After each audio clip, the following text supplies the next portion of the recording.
Naghanap ako ng pambinanggap ng lola ko. Ano ba nangyari sa lola mo? May sakit.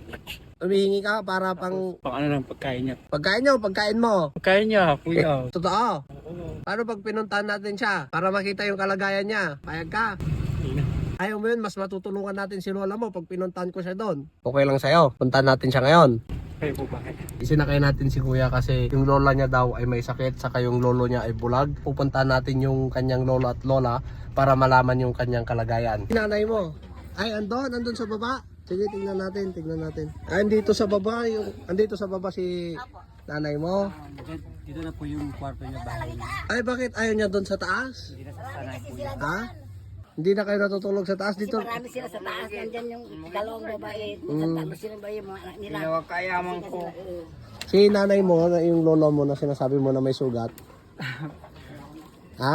Wala na po siguro pala. Lulo, tatay mo yan eh. Hindi si lola, sinasabi ko. Wala na po. Patay na. Eh, ba't sinabi mo kanina may sugat si lola mo? Pampagamot. Ah, Siya na po. Si tatay ko talaga na ini-problem. si tatay mo talaga. Pero yung lola mo, wala na. Eto na si tatay. Ilang taon na po si tatay? 83. Bulag na siya, pero Oo. 2019 pa Ay, siya. bulag na po siya? Bulupuma kasi.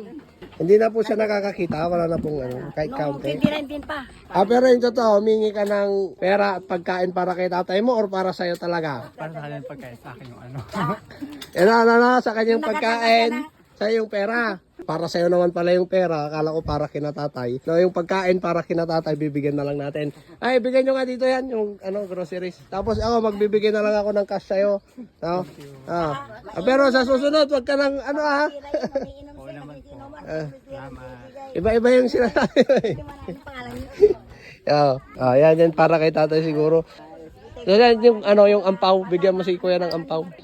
Ito yung pera mo. Thank you. Mas 20 ka, di ba? God bless.